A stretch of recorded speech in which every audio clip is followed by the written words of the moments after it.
welcome to News Updates on Value Chain TV. I am Chat Moses with the news. And on the news update, commercial banks have been accused of encouraging the kidnapping epidemic in the country as some ransoms are paid into bank accounts. Security and Risk Consultant and Managing Director of Bacon Consulting, Adamu Kabiru, who affirmed in an interview with journalists, said that banks were involved in collecting ransoms. Few Nigerians shared their thoughts on Mr. Kabiru's claim with Value Chain TV. The report. I think that particular school of thought should be looked into, because banks also, apart from this, their normal fraud of that they will cut your money, even if with transaction or without. There are banks that even without you even transacting at all, they still deduct your money. Now, the banks, the banking system need to be looked into, because the people they bring in also, they need to check them. I buy into that school of thought.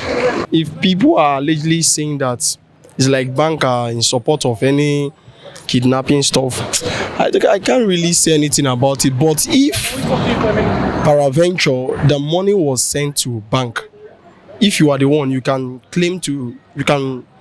come up with such allegation that banks are in support of it. But I've had a situation several ways whereby people are bringing it in cash to give the kidnapper. So I can't tell.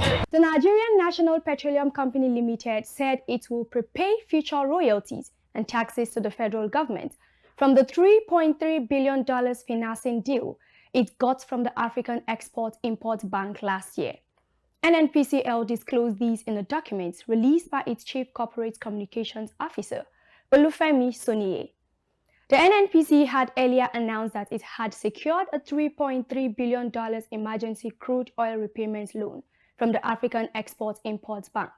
It explained that the loan would be used by the oil company to support the federal government in stabilizing Nigeria's exchange rate.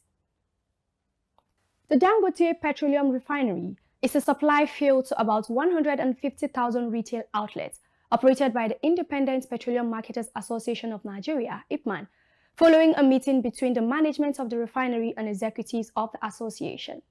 The 7 major marketers include 11 PLC, Cone Oil PLC, Adova PLC, MRS Oil Nigeria PLC, OVH Energy Marketing Limited, Total Nigeria PLC, and NNPC Retail. Recall that Value Chain TV had earlier reported that 7 major oil marketers in Nigeria had registered with the refinery for the lifting and distribution of refined petroleum products produced by the $20 billion plant. The report stated that the dealers under the urges of the Major Oil Marketers Association of Nigeria confirmed that with the registration, they would commence the distribution of fuel produced from the facility once the commercial terms were sorted out.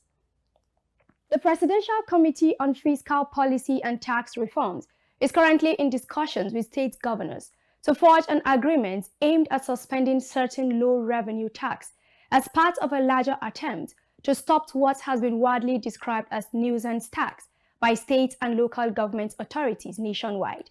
The committee chairman, Taiwo Oyedele, stated this during an interview on some of the initiatives of the committee.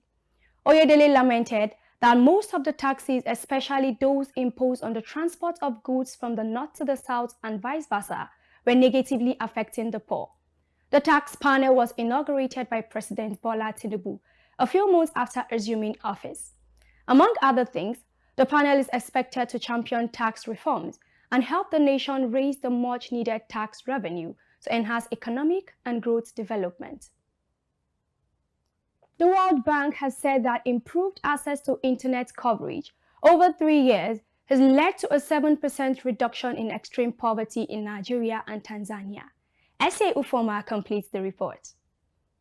The World Bank has said in 2023, a World Bank flagship report found that in Nigeria and Tanzania, extreme poverty declined by about 7% after 3 or more years of exposure to internet coverage, while labor force participation and wage employment increased up to 8%.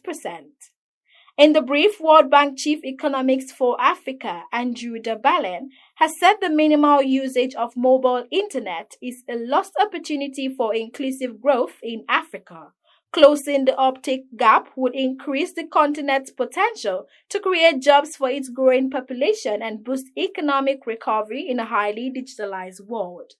The brief further highlights that over the past 5 years, 2016 to 2021, Sub-Saharan Africa experienced an extraordinary 115% increase in Internet users, a change that has been instrumental in spurring economic growth, fostering innovation, and creating job opportunities. Despite these reports, the economic situation in Nigeria persists, marked by ongoing hardships, and the apparent reduction in poverty figures may not reflect the true reality on ground. For Value Chain TV, S.A. Ufoma reporting.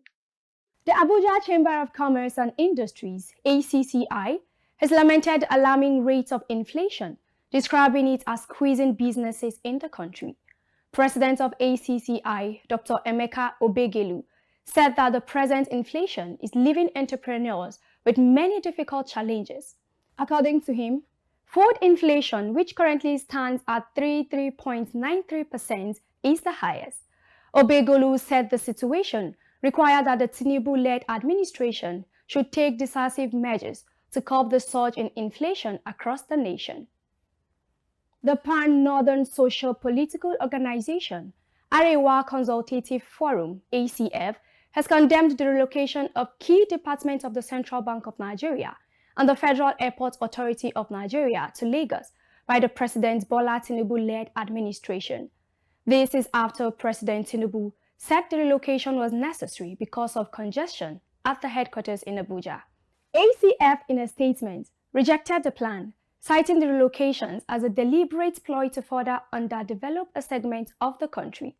Value Chain TV gathered reactions of Nigerians to the development. It's not really a good move, right? Because Lagos is already congested, so and it's not a great move for you to move some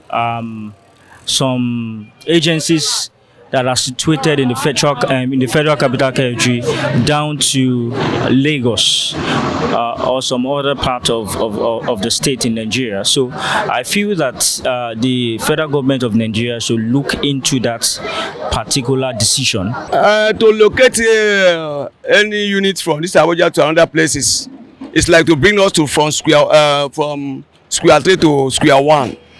That things will become more hard for us. For taking off from here to Lagos is backwards. We are moving forward. We don't need anything to go back. We are moving forward. This Abuja is okay for us to have whatever I want to have. It's not a wise decision now. There are places, undeveloped places in Abuja. Why moving CBN to other places? Not now. Abuja is not congested. I don't think it's a wise decision. And that's it on the news update. I am Chat Moses. Thanks for watching.